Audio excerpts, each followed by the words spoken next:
Alright, hello all you crazy people out there, my name is Dragonite, and welcome back to Harvest December. Since Naomi was resting, Yuki offered to help Nagare make lunch. The others, including myself, took some time to spend alone. The Shiro sisters came briefly, and so did Mayoi, who had been staying with the Gojimas. I'm off to a fantastic start today. She brought some watermelon for everybody to eat. I was talking with Tomomi, continuing the discussion we had at the Fukuyama Research Lab. Naomi? Everybody turns towards the unfamiliar voice. You really should install a doorbell of sorts. I guess this was Nanaki Rokushiki that everybody had been talking about. She wasn't wearing a kimono, but a simple tunic that was probably her attire as a priestess. Strangely, I felt an otherworldly presence around her. Nanaki was studying the bandages wrapped around Naomi's head. Injured. That's rare for you. Nanaki didn't seem perturbed, but placed a hand on Naomi's forehead. Shiki! The bandages unraveled and fell. Huh? Mizoho blinked. Thanks. Naomi's forehead was completely healed. What was that? Some kind of healing magic? You make it sound like it's an ability in an RPG, but that's just the powers of Rokushiki. The sixth sense, the healing hand. But it works all the same, right? I can't heal everything. Maybe you just need to level up. Maybe you should stop gaming so much. Never! Never say that. Nanaki sighed. She looked like the type that would worry too much and fall ill on her own. So you're the priestess of Rokushiki. Rokushiki. Shiro said as she propped her cheek up on her palm. As soon as Nanaki noticed her presence, her eyes went wide and she changed her attitude. God of Tagami, please forgive my insolence. Please forgive my mortal eyes for seeing you, and my mortal voice for reaching your ears. That is a telephone! I swear, I'm gonna start unplugging the telephone when I'm recording. Anyway, God of Tagami, please forgive my insolence. Please forgive my mortal eyes for seeing you, and my mortal voice for reaching your ears. She knelt before Shiro and bowed deeply. Very well, I forgive you. You may lift your head and speak to me as if I were human. Thank you. Nanaki stood up slowly. She was moving across according to some rule. Her movements were simple and clean. I suppose you've heard of me. Tomomi has informed me about your current situation. I'm tempted to ask you to perform the ritual on me immediately, but I suppose that can't be done right now, right? I am sorry. Never mind, as long as I get it done at some point. However, I have to tell you, for the ritual may not... We experimented. I cut in, and for the first time Nanaki seemed to notice my existence. Tomomi, you used the Tagami crystal... Kagami crystal again. Research is a way of a scientist. I couldn't help it. Tomomi stammered under her glare. Why 6? I asked Nanaki on a whim. I don't understand your question. I've heard about the 5 Shiki families that have strong ties to the rituals on this island. But your name has the number 6, and it's the name of the island itself. Oh. That's why it sounded familiar. The 5 houses are all centered on the 6th. It was Naomi that explained, speaking in full sentences again. From Ichimonji to Gojima, each family receives a part of the Rokushiki powers. The division of power. There aren't any documents to prove it, but it is believed that back in ancient times there were one. Tomomi explained further. What was the reason they were divided? That's what Dad and I have been trying to figure out. What's so strange about dividing power? I can think of several good reasons for doing it. Usually, yes. But for this island, what merit is there? I see. Understanding dawned on Shiro's face. Tomomi smiled. There isn't a reason for this isolated island to divide any power. The reason to divide power is often to prevent a critical error from happening that may threaten the system of authority. And unlike the polytheist gods in some cultures, there wasn't a reason for the gods to be at war either. I don't get what you're trying to say. In the older days, what do you think was the greatest catastrophe for the Native Americans or jungle folk that originally lived on the land? Tomomi tried a different example. The Spanish invasion with guns? That's one reason, but it wasn't the guns that were the worst. It was the plague they brought with them, Takaki answered. That's right, the sickness that never existed prior to their invasion. Of course, that meant that the people were not immune, so most of them died. I see. So unless some other god enters the island bringing something like a plague, there isn't a reason for an island's god to divide its powers to protect itself. Yet here are 6 families divided. There has to be a reason for the division, but we don't know yet.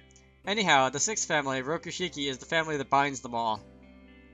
The 6th house will gather the 5, and my name, Nanaki, has the number 7 in hope that I will follow the tradition of the 6th house. Phew. So you mean the next kid that would have the name 8 in his name? So you mean the next kid would have the number 8 in his name? Doesn't that make it difficult to name your offspring? Not really, that's not the point. I was beginning to suspect Nanaki had short temper. If we weren't guests, she might have yelled. Snoring noises. Nono's asleep. Have you finished talking yet? Nono woke up quickly. Shall we go now that Nanaki is here? Nanaki? Not Nanaka. Nanaki is here? Go where? Nanaki asked. That was short. Burning Beach. Alright. Oh boy, that's bright. Woo, I can't wait! You look so happy, Kiyoharu. I was getting quite uncomfortable with Kiyoharu now that we had spent some time together. We were chatting at the beach. But I'm surprised you aren't excited at all. How are guys in the Hondo like that? Are all guys in the Hondo like that? I have my reasons why I'm not enthusiastic about this. You aren't interested in girls? You noticed? Yeah, Masaki here occasionally looks at me with heart in his eyes. Kohai teased. No, I don't. Kiyoharu, why did you take a step away from me like that? It's alright, everyone has their own preferences. Kiyoharu was studying me suspiciously. I decided I wouldn't bother explaining myself. Unlike the guys that could change into swimwear in a couple of seconds, the girls were taking time. They were changing behind some large rocks while we waited afar. What the hell is this? An intimidating voice thundered across the beach, deafening our ears. Was that Nanaki? We peered towards the boulders like terrified children standing in the mouth of a haunted cave. Fan service! Hello, how are you doing today? Sorry to keep you waiting! Contrary to our fears, the girls walked out looking stunningly beautiful. Kiyoharu shut up and prayed in thanks. I bet you could earn more than my annual salary just by selling those pictures, Dad commented sadly. Where's Yuki? Nanaki isn't there either. They weren't in the group. Why are you laughing? Because they look better than I had expected, Shiro said gleefully. Yuki, your husband's asking for you. I'm not her husband, I almost retorted, but curiosity got the better of me. What are you doing exactly? Ugh. The two slowly walked out. This is... Why me? All the men died and went to heaven. And then resurrected immediately because the moment was too precious. Nodding to each other, they looked at Yuki and Nanaki cover themselves with their hands. We looked up to the heavens and sucked in a deep breath. What is going on the top screen here, though? And then... A Brazilian bikini? We howled. My eyes darted in search of Mashiro. There she was. They're mine. I knew it. I actually brought more, but the others had brought their own and refused to wear them. I wonder why. No, no wonder at all. Hey, enough with the bikinis. Want to play volleyball? Ever the one to behave as she would, Yuki stuck a volleyball under my nose. Where did you take that ball out from? It's my friend. That wasn't an answer. I looked around. Everyone, with the exception of Tomami and Sanae, weren't the sporty sort, looked happy with the idea. Okay, let's play. Yuki reappeared carrying 2 poles over her shoulder and a volleyball net. She began setting up a volleyball court with great efficiency. Where do you get those from? Those aren't exactly the sort of things that you can just carry around in a bag. Unless you can collapse them like really, really tiny. Anyway, I kinda remember volleyball poles as something heavy even for 2 people. I think you should consider the point that she's setting them up on the sand with no problem. Or rather... I turned around to ask Mashiro a question, but then I realized I already knew what she was going to say. I gave up and turned back. Aw, what a shame, Mashiro pouted. And then... Spike! Oof. The volleyball landed and rolled onto the sand. So did my body. Oh, come on, you won't be able to compete in the Nationals if you can't stop a simple spike like that. I don't think this is the volleyball I know. Your one spike, one kill tactic is too lethal to be called a sport. I've got 108 different versions of my killer spikes, you know? That's beyond high school volleyball in my opinion. In other words, it was impossible to have a game. There wasn't a single person that could receive Yuki's spikes without being taken down. Mortified, Naomi muttered before she passed out. Mortified's a good word for this situation. Kohai rubbed his bruises as he made his way towards the beach mat. That was a tough match, wasn't it? Mayuri was sitting under a large beach umbrella, her face obscured by the shadows. Aren't you going to swim? I burn easily, Mayuri replied with a shrug. I suppose you would, you're pretty fair. I'm from the snowy region after all. What about you, senpai? My body aches too much to swim. You're being a wimp. Hey, I think I deserve credit just for being able to stand after receiving those spikes. He sat down next to Mayuri. Looking out, he could see Naomi and Nanaki practice their martial arts, while Sakura and Mami-chan did their boot camp exercises nearby. It was typical of them. Mayuri stuck a glass bottle out before him. Do you mind? It was a bottle of suntan lotion. Do it yourself. I can't put it on evenly on my own, Mayuri said as she lay belly down on the beach mat. She had the bottle with her hand, causing her to twist and she still had the bottle in her hand, causing her to twist her body in a provocative way. Okay, Kohai averted his eyes. He took the bottle from her hand. Well, thanks for giving me the honor. Why are you bowing to me? Now I shall begin. You don't even have to sit properly. I can't help it, I'm feeling shy. Hang on. It doesn't do anything for me when you hug yourself and sway in a girly manner like that. Besides, I'm feeling shy too. Really. Yeah, I'm so embarrassed now I could die. To think the person I like is going to have his hands all over me. Kohai went speechless. What was he supposed to say to that? I might suggest throwing the bottle into the ocean and running? Whatever. He poured some suntan lotion onto his hand. It felt like baby oil. But of course, suntan lotion was made from similar stuff, wasn't it? Okay. He turned towards Mayuri with determination. Then he swept his hand across her back. Please don't make funny noises. It's ticklish. Deal with it. At first he was nervous, but the more he worked on her skin, the more relaxed he got. It would be hard for her to do her own back, he reasoned. He had to rationalize himself. It wasn't often people got the chance to study someone's back. Perhaps it was because she came from a wealthy family that spared no expenses in keeping her well groomed, but Mayuri's back was in pristine condition. He could tell from the smoothness of her skin. You've got a beautiful back. Mayuri gulped visibly. She turned bright red. You react like litmus paper, too. Did you have to say that? You broke the mood. She was right. Mayuri was getting used to the tickling sensation, and soon she began to take deep, relaxed breaths. It was a peaceful moment. Okay, done. Not yet. Really? Did I miss somewhere? You've only done half. Half? He had finished her entire back. The front too, please. Mayuri smiled evilly. Please don't make me do that. Hey, that's hurtful. I feel rejected, like I'm not worth your time. I didn't mean to. Stop searching for another girl as you search for an excuse. Yeah, that's what she said. Kohai fell silent, unable to deny her accusation. His eyes had been looking for Sine. Don't worry about her. She's teaching everyone how to differentiate edible seaweed from the inedible ones. Just as Mayuri had said, Sine could be seen in the distance with a whiteboard. It was unknown where she got that, teaching Mizuho and the others how to forage for edible seaweed. Kohai-senpai, if you run, I'll screen. Are you threatening me? I'm testing you. You're talking like Yumi-san. Don't change the subject. Maybe it's because of Konno-senpai. Kohai stared at the side of Mayuri's face, which was now vacant of expression. She dropped Masaki's name unexpectedly. Konno-senpai makes his excuses logically in his brain, while you, Toyama-senpai, make your excuses by using people around you. Whichever way, you're both always making excuses. Can I make one more? Go ahead. It's not like I wasn't expecting one. I'm terrified that this time, with everybody, would end. Kohai said as he watched his friends play on the sand. If I don't do anything, anything, this would end. Even if I did do something, this would end. So what am I supposed to do? Kohai could feel Mayuri's heart beating under his palm. It gradually beat faster. You could either choose somebody or reject everybody. Masaki said the same thing too. I know you want everybody to be happy. Idealistically, you just want everybody to get along. But we can't do that. You know we can't. However, what? I like that idealistic part of you too. You aren't making things any easier. You just have to do what gives most benefit. Think of your own harvest. Harvest? Now that you're just relaxed, can you please do the rest? Mayuri rolled onto her back. The following is censored for your protection. Is that actually what the authors wrote, or was that just added for the English translation for the Nintendo eShop? Well, thank you. Kohai couldn't respond. He knew he would be useless for the next hour.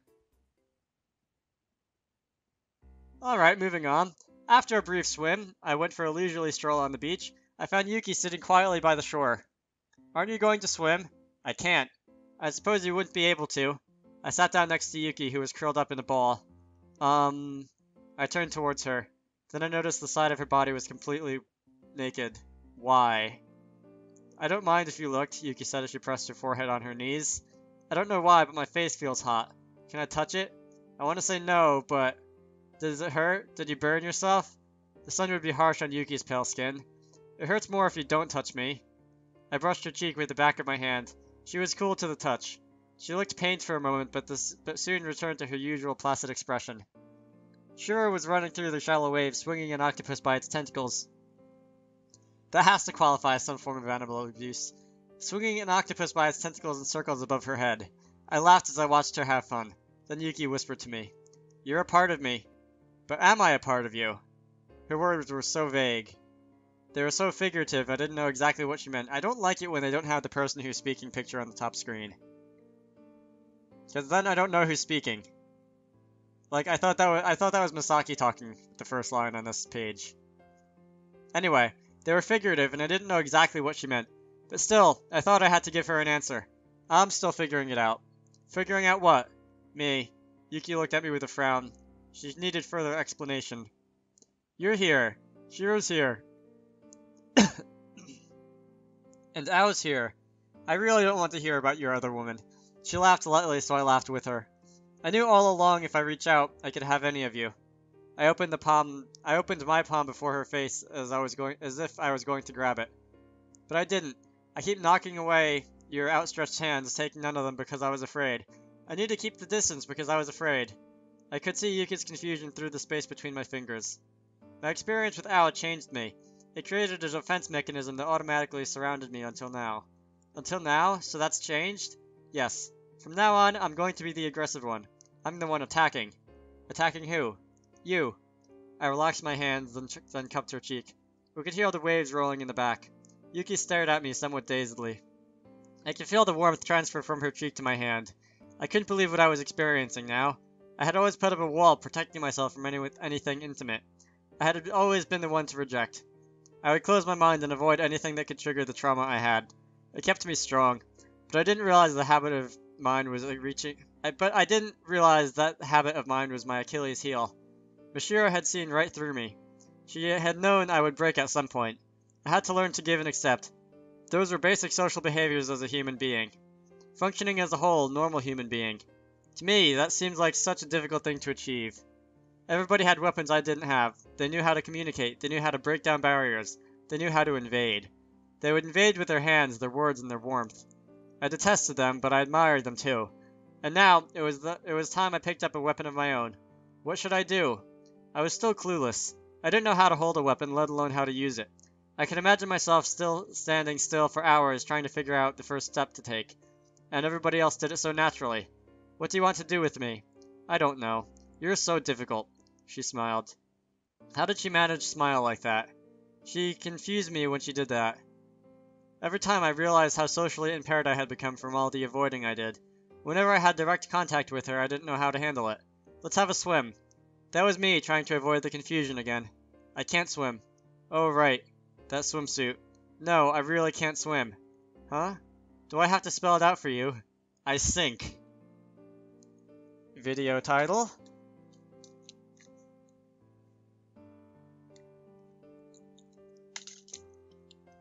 Alright, I sink. She turned away and pouted. Her cheeks flared pink in embarrassment. I found that incredibly adorable. You're cute. What? That was the best I could do to get back at her. Grace and God. Alright, before I end this off, to put in my own 2 cents about who I personally think Masaki should go after, at least Yuki is human, you know? Even if she's a bit off the wall human. I mean, ideally he could go and find his own girlfriend like a normal person somewhere else, but at least Yuki's human? Am I the only one that thinks that? Yeah, okay. Anyway, my name is Dragonite. I hope you all enjoy that, and I will see you all later.